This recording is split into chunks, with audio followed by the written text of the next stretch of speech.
À l'aide d'un cordeau et de piquets, définissez l'emplacement des deux piliers et du seuil recevant le portail coulissant. Pour la réalisation des fondations à l'emplacement des piliers, creusez un trou de 10 cm plus large que la largeur d'un élément de pilier et d'une profondeur de 60 cm minimum.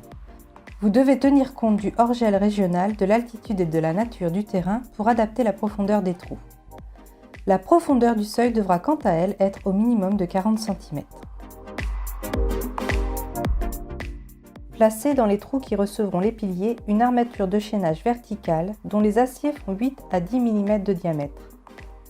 La hauteur de l'armature métallique verticale doit dépasser du sol jusqu'à la hauteur totale du pilier, moins de 10 cm. Par exemple, pour un pilier d'une hauteur hors sol de 172 cm, l'armature devra dépasser du sol de 162 cm. Pour armer la semelle, positionnez à l'horizontale dans la tranchée une longue grille métallique de chaînage horizontale ou de type S35 et insérez-la dans les armatures verticales. Si votre clôture comporte des murets, la réalisation des fondations est identique. Joignez la longue grille de fondation aux armatures grâce à du fil de fer écroui. Prévoyez le passage des gaines électriques pour la motorisation et cellules du portail coulissant. Il est nécessaire de rechercher le point bas du sol brut afin de déterminer à partir de quel point le sol fini sera mis de niveau. Prenez cette valeur à l'aide d'un niveau laser pour définir la hauteur de remplissage du béton dans la tranchée. Plantez des tiges de fer indiquant cette hauteur à intervalles réguliers pour conserver un niveau parfait. Selon la configuration de votre terrain, il est possible qu'au final, une partie de vos piliers soit enterrée. Il est important que les armatures ne soient pas en contact avec la terre. Pour cela, vous pouvez les rehausser de 5 cm en les ligaturant sur des tiges de niveau ou en les calant à l'aide de pierres. Remplissez d'un béton de fondation. Pour calculer le volume de béton de fondation nécessaire, il faut multiplier la longueur par la largeur par la hauteur.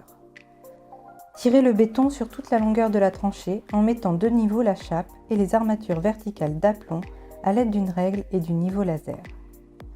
Une fois les fondations coulées, délimitez à l'aide de cordeaux l'alignement et emplacement des murets par rapport aux piliers. Les cordeaux doivent toujours être fixés sur l'extérieur du muret de clôture fini.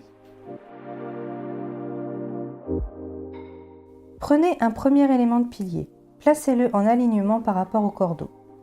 Vérifiez le niveau de celui-ci et ajustez si besoin.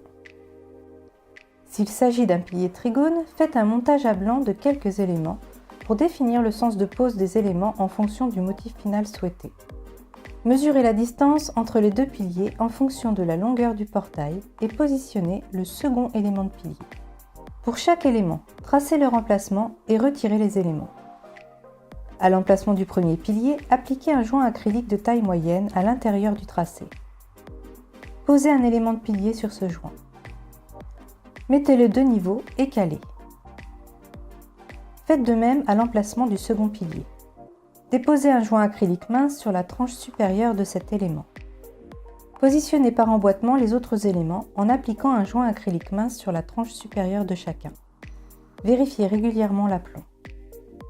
Dans le cas où vos éléments sont numérotés, vous devez respecter l'ordre indiqué à l'intérieur des éléments et aligner les étiquettes du même côté.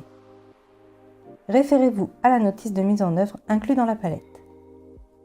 Dans le cas d'un portail motorisé, prévoyez le passage des cellules de détection de mouvement à une hauteur de 30 à 40 cm du niveau du seuil final. Identifiez et effectuez la découpe du passage de la gaine dans l'élément de pilier à l'aide d'un disque à diamant. Cette opération sera à répéter pour l'emplacement du gyrophare et d'un éventuel interphone.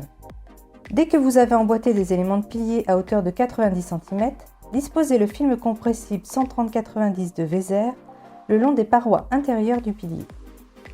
Veuillez noter que cette protection n'est pas nécessaire pour les piliers qui possèdent déjà un revêtement souple intégré. Protégez votre édifice avec une bâche PVC. Remplissez les éléments de pilier de béton en multipliant et respectant les proportions suivantes. À partir d'un seau de 10 litres, prévoyez 7 litres d'eau, 5 seaux de gravier, 1 seau et demi de ciment et 3 seaux et demi de sable. En cas de salissure due au béton sur le pilier, nettoyez immédiatement à l'aide d'une éponge et d'eau claire. Tassez uniformément le béton à l'aide d'un fer à béton. Réitérez ces opérations de pose, de remplissage et de tassage par couches successives de 90 cm sans oublier le film compressible et les joints acryliques.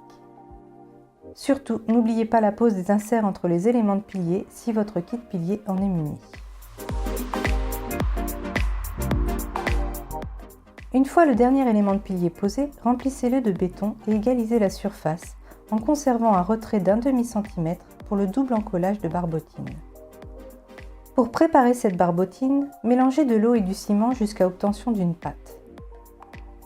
Appliquez-en dans le dernier élément de pilier et au centre du chapeau. Placez celui-ci à sa place. Posez le second pilier en répétant toutes ces étapes. Et voilà, vos piliers sont montés. Il faudra attendre au moins 48 heures de séchage pour intervenir sur ceux-ci. Pour la pérennité des produits Vézère, il est nécessaire de les hydrofuger rapidement après la pose. Au préalable, nettoyez vos piliers. Pulvérisez-les d'eau additionnée d'un détergent type Javel Gros Travaux ou lessive de cristaux de soude. Frottez-les avec une brosse à chien-dent, puis rincez-les à l'eau claire. Une fois que les piliers seront bien secs, 24 heures par temps sec, appliquez l'hydrofuge, Vézère Pro HY pour les produits de la gamme Vibro Pressé et Vézère Protra pour les produits de la gamme Vibro Coulé. Pulvérisez l'hydrofuge en passe croisée horizontale puis verticale sur tout le pilier, sans oublier le chapeau. Pour toute question supplémentaire, n'hésitez pas à nous contacter.